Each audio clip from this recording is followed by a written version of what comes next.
Tonight, the OSP wants creation of an independent watchdog to regulate political party financing, calling for an end to the Electoral Commission's dual role as a referee in elections and a regulator of party financing.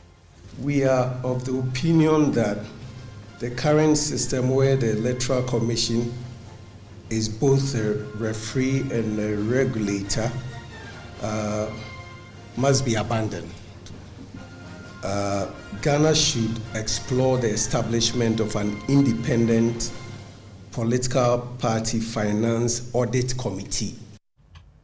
Tonight, we find how can this be done by speaking to stakeholders in the sector, and also speak to political parties to find out what they do make of the proposal here on Top Story, brought to you always by Telecel, connecting energies.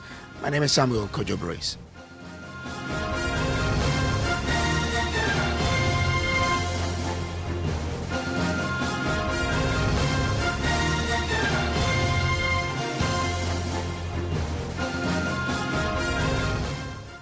Well, tonight, the Office of the Special Prosecutor is pushing for a major overhaul of the current system regulating political party financing in Ghana.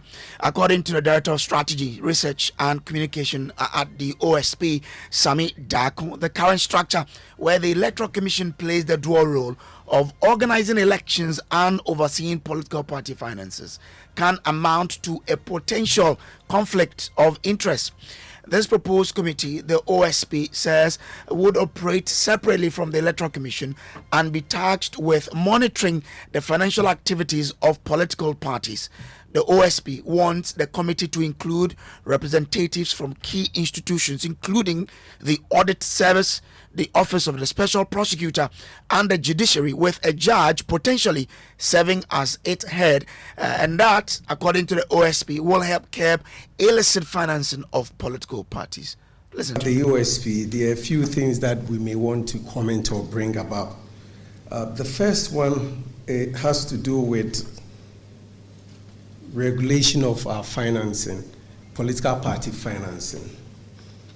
We are of the opinion that the current system where the Electoral Commission is both a referee and a regulator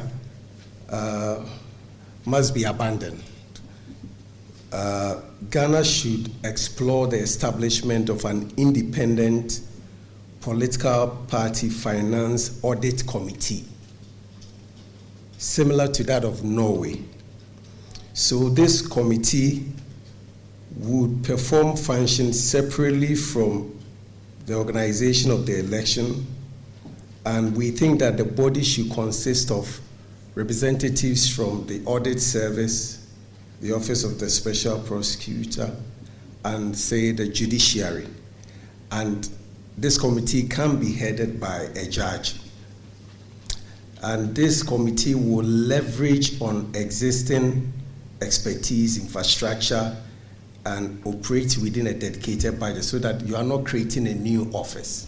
So it's more of a committee that will be tasked with the job of reviewing annual financial reports submitted by political parties, ensuring compliance with Ghana's Political Parties Act, and then imposing sanctions for violations and refers irregularities for criminal investigations as well as prosecution. But really, we also think that there is a cultural problem. Can you imagine if the Electoral Commission, in the performance of its regulatory work, decides to ban one of our two main dominant parties, NPP or NDC, ahead of the 2028 presidential elections? There was going to be chaos. So we also need to check our cultural difficulty with enforcement of such laws. Then our second recommendation has also been said. We think that the annual reports of the political parties should be published online for public scrutiny, thereby promoting transparency and accountability. So that is the Director of Research and communication as well as strategy at the Office of the Special Prosecutor. While CDD-Ghana is attributing the opaque nature of campaign financing to a number of factors, including the no definitive period for campaigning, the abuse of incumbency, and the absence of a specific election campaign financing regulation to monitor the source of campaign funds that come in. William Asiedu Yeboah is with CDD-Ghana. Also very concerned about money that's coming from illicit sources. The CDD study put that in context. Vote buying now is done in open. There's a law against it. And of course, the big one, unregulated, the financing of candidates. As you see, our current legal framework does not capture candidates. And of course, abuse of incumbency, and of course, the need for a reform. So the concerns have come not only from civil society, but from the political actors themselves. The MPs have been complaining, as you can see from this montage. Our colleague, friend, ABF Hussein, Mr. Proverbs, is no longer in Parliament, but we recall a lot of the things that. So the political actors are unanimous in their view that something has to be done, because some of them leave office and really go broke. Just to look at global framework, the UNCAC, which Ghana ratified back in 2007, provides a certain framework, and you see where I've highlighted in black. Really, there must be transparency, and that the funding of candidates and political parties must be open and transparent. Also, the African Union Convention on Preventing and Combating Corruption also makes this very interesting prohibition on funds acquired from illicit funds. As we go through the Ghana case, you would see that ours is very porous. In the Political Parties Act, for example, there is no express prohibition of those. So those are some of the areas that TI, I will skip that, but just highlight a couple of them. Just when it comes to party financing, the accounts, I'm happy that the Electoral Commission is here. In terms of their reporting and all of that, you will see where there are some gaps in there. So that is the CDD there with that. So the issue is about, how do we regulate political party financing in Ghana? We'll explore that after this.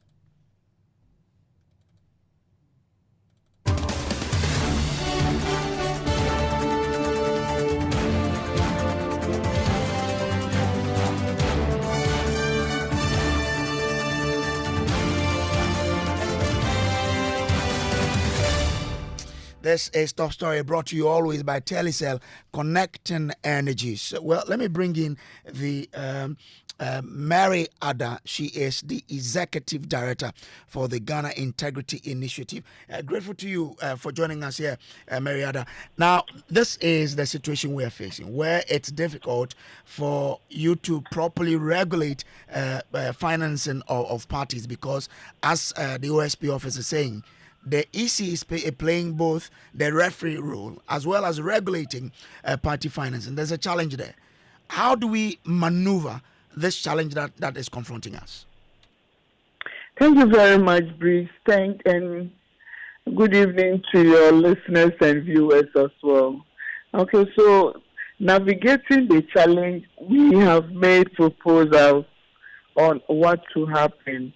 Remember that it's not just about regulating it as in the physical body or the institutional framework that exists. It also has to do with the law as it is. And currently what we have, which is the Political Party Act 574, doesn't do justice to what we want to see when it comes to the political party financing issues or campaign financing issues in Ghana. And so for us, it's not just about moving or decoupling the space from the Electoral Commission and then giving it to an independent body. It is about clearly interrogating the gaps and weaknesses in the current law, and then finding a way to remove the issues around opacity, and then to remove those lacunas. For instance, you have issues around people who pay monies not regulated, and so you do not know who the individual is. We say it must be a Ghanaian, but then we do not follow that up. We also have a gap where the compliance would have to be to the party, and so usually the individuals who are the interested parties are not the focus of the compliance demands of the law. So you have the president who people do a lot of things for, give money. You have the presidential candidate, you also have the parliamentary candidate who receives a lot of donations which are not captured. These are some of the things we want to see captured. And also we have gifts that are not cash gifts but could be quantified. This is not done. And then the sanction critically for us is what we should also be talking about, that we want to see a regime within which people put up these sanctions to ensure that people obey these sanctions to ensure that others would not want to infringe on the law as it would be. And so that's why we are talking about, it's not about the institution. The OSP said that, but then the EC as well said no. But I think this is an open discussion we should all have. So it means that it shouldn't just be about an institution, but the law regulating that particular responsibility must be well defined.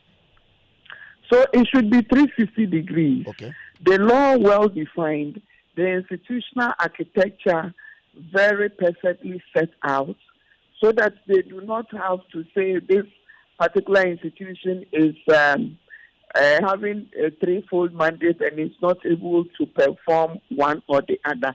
It should be set out in such a way that it is fluid. And then for us as well as citizens, we should also be positioned in a way to be able to support that process of ensuring we monitoring, ensuring compliance, and ensuring that the fight against corruption in the arena of this space is dealt with. So must it be an audit committee or probably a well-established institution? So some of us have mentioned before that an institution like the audit service could do a good job, because after all, the audit service has been asked many times to do special audits. So why don't we use them to do that? Setting up another institution for me is not tenable. We every time we find a challenge, the preferred solution is setting up a new institution. That is not tenable in this case. We already have institutions and we could manage to innovate and do a lot of different things with the audit service or even SHRAG. It doesn't matter which, but the problem, the issue is that we need to ensure that there is compliance. And whoever does that, particularly for me, the audit service or the SHRAG or whoever, is doing a good job. We are in a process to review the Constitution. Should this be one of the focus where we take a strict look at decoupling one, getting the law succinctly written so that the rules are defined properly? So that is why this advocacy is more critical at this point. And we mentioned that this morning, that this is a process we should not let go. That we need clarity in our constitution, we need clarity in the legislative framework that regulates political party financing and to which campaign or political financing and campaign financing in this country. So the Constitution, yes, is very key, that citizens must prefer the way to go. The Constitution spells it out that we should regulate this. And remember, the Constitution talks clearly in the directive principles of state policy also. So the fact that we should put in place measures as a state to fight corruption and the abuse of office. And so in whatever way we are doing this, the Constitution also tells out in the Chapter 24 issues around codes of conduct and how we are dealing with all these. So at this point, reflecting on what we have and looking back and also assessing what is done in other places, which is best practice, we could be perfecting our system to have a better process than what we have now. Okay. And that is why we, the coalition, are proposing that Ghana should have a say and be very clear as a matter of agency on our position on some of these things. How do we want to proceed? What exactly is it we want to do? We are ready to contribute our quota by asking government to do some of the things they should be doing, like supporting the movement of the resolution for the UNCAC in the COP11 coming November or so, and then also supporting the African Union processes by ensuring Ghana is in full compliance, because we currently in partial compliance with the law. Okay. Do stay with me. Let me bring in the Deputy General Secretary of the NDC, Mustafa Gbande, who's joining us on the telephone lines now. Mustafa, grateful for joining us now. Why is this such a sensitive issue for political parties? Isn't it time where we look at how we can regulate how political party campaigns are funded? Well, thank you very much. I think that, first of all, this is an attack, complete attack on political parties. It's the weakest thing in all of these matters, including corruption-related matters. I dare say sources of a nation's corruption, Ghana's corruption, it's not political parties or officers who hold political office. It is government relatives, people who go into government, and the systems that control government. Let's take the MPP elsewhere. Doesn't it have a genesis? I'm just saying that. Political parties. Hold on. I'm also saying that doesn't it start from the campaigning, where people of interest will come and fund campaign with the expectation that they will derive some benefit when that particular party is in power? Yes, I'm saying political parties give birth to government. Individuals go into government, perpetuate fraud and corruption, and then political parties go into opposition, struggle to come back. How many political office holders have you seen been accused of corruption? Number two, if you are holding a political office or you are a political party and are appointed into government, it is not the political party that runs your mind. It is government system that runs. And so if you sit there and you do what is wrong, do we come back bastardize the political party when political parties are just vehicles to give power, to form a government? No, but Mustafa, don't you agree that the genesis of the problem is from the campaign, where people of interest will put their money into the process? Who told you that all the persons who are appointed into government are members of a political party, or persons who are funded a political party? Who said so? Who told you that? It is not fact. But isn't it not true that largely the people who are appointed into government are members of the political party?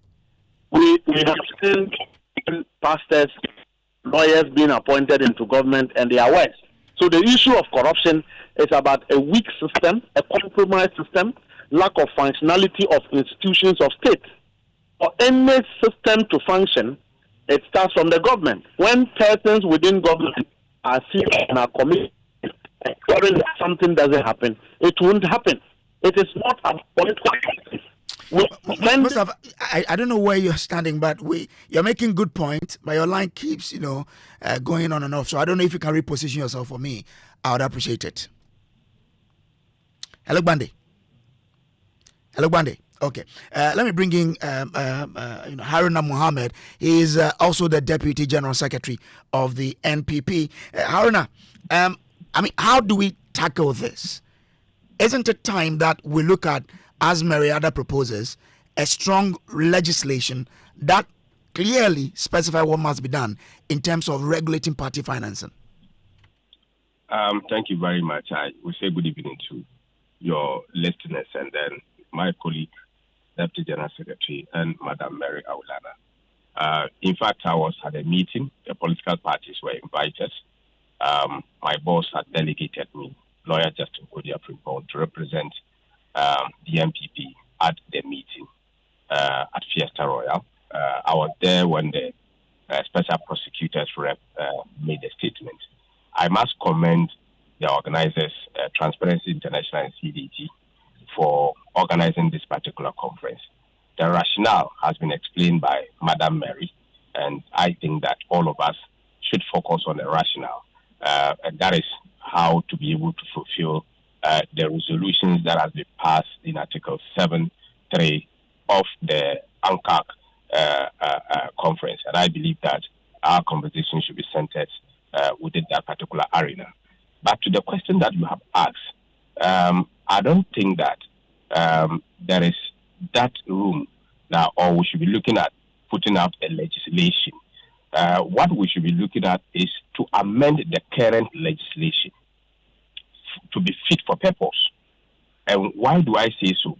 If you look at the current legislation and you go into the Political Parties Act, which is Act 574, and you go to Section 23 and Section 24, it does not give clearly how political parties should be funded and how to curb corruption-related issues, or even the extent of it, they get resources into their force for campaigning.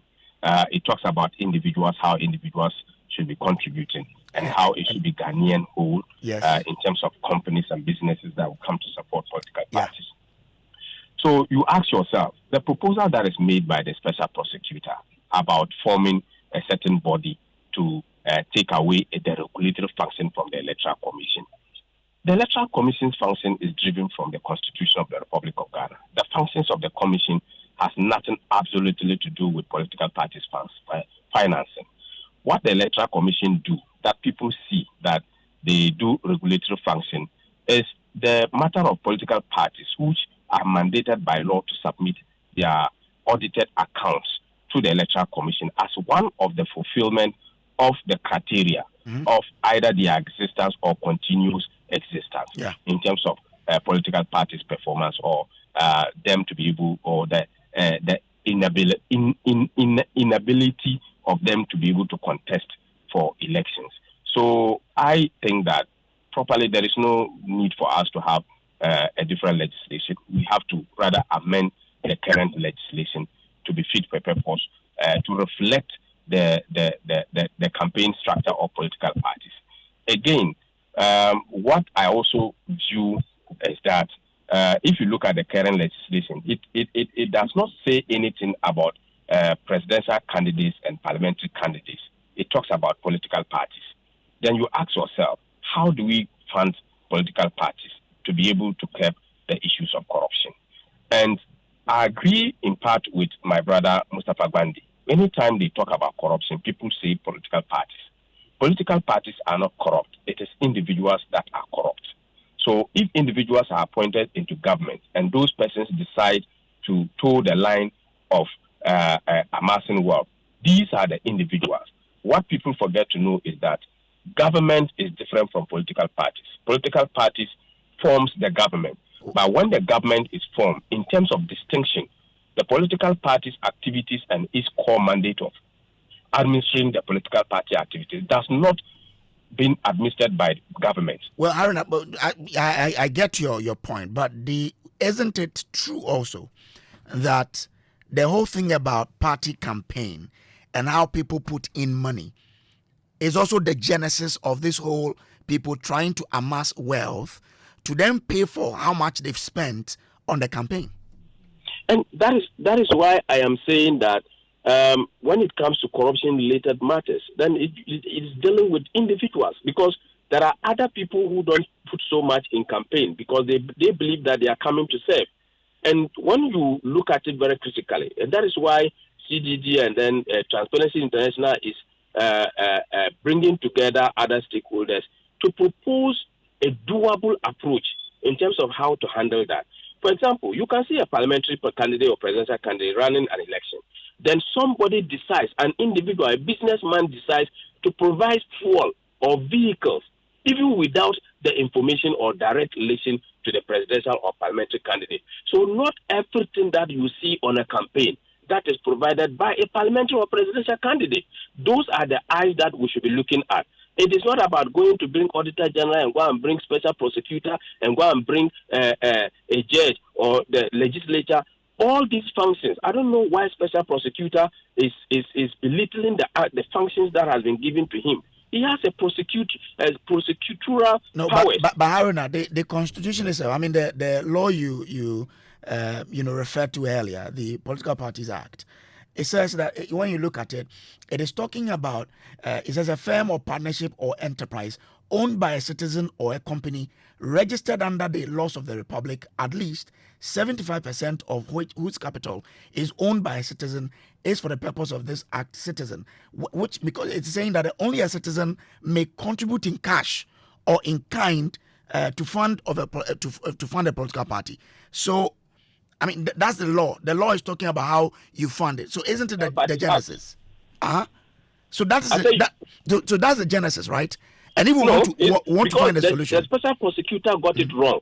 You just read Section 23 of the Political Parties Act. Yes. You see, what it says is that Samuel Kojo Bruce, right? Yeah, Brace. What it says is that if you are to support a political party in terms of cash or kind or whatever, you, if you are an individual, if you are a corporate institution, you must have a ownership of a maximum of 75% of the ownership must be Ghanaian. That's true. So what special prosecutor should focus on is that if there is a trail of a foreign company or an organization supporting a political party, then he should execute his prosecutorial powers by going to do investigation as to whether that is true or false, but not to form a body, a constitutional body, to be able to do that. He already has the constitutional power, which has given him, per the laws that is enshrined in Special Prosecutors Act, to investigate and prosecute. So you don't need an additional constitutional body to do that, because you are already cloned to investigate. So look out for the no's. Okay. If it goes against that, then he does that, but not entirely to come out with a legislation to have 3 bodies to supersede such institutions of management. The Electoral Commission's mandate is clear, and it is bounded in law, and their independence is very So for you, the OSP should do that work, right? Should do its work. The OSP should concentrate on the act that establishes the office of the special prosecutor. Okay, all right. I'm grateful. Let me bring in Mustafa Gbande now. Mustafa, which is foreign. So I'm grateful to you, Haruna. And prosecute. Let me bring in Mustafa Gbande. Mustafa, so I mean, let's look at the way forward. What must happen? I think that the conversation is misplaced in the first place, because, like my brother said, the special prosecutor has too much powers. The systems must be up and doing. Anybody that goes into government and is corrupt, arrest the person, do a transparent process in the public interest, prosecute persons who are accused, who there are findings that they have done one thing wrong or the other. Majority of the persons who are often on the list of corruption are more of appointees than political office holders. And for me, we should not bastardize political parties who cannot themselves speak for themselves, because, normally government is powerful in a political party. So therefore, when somebody goes into government and misconduct themselves, we should say that because of the political parties whose government is in power, we should blame the political party for it. It's not here or there. Look, let's allow institutions of state to function. Let's not politicize corruption-related matters. Let people go into government and behave well. Okay. Whether you are a businessman, whether you are a farmer, or you are a lawyer, public interest. You themselves. Let us make sure that we uphold the highest level of accountability and standards of public performance, and then we'll be good as a nation. Okay. We shouldn't be attacking the weakest link, which is the political party. We serve political parties. People go into government, misbehave, and steal money, and the political party should take the blame. No. Okay. All right. Haruna Mustafa Gbande is Deputy General Secretary of the NDC. Earlier, you had Haruna Mohammed, who is also the Deputy General Secretary of the NPP. This has been Top Story, brought to you always by Telecel Connecting Energies. Time now for us to bring you Ghana Connect today with Papa Niashale. Papa, what's coming up? Well, Brace, tonight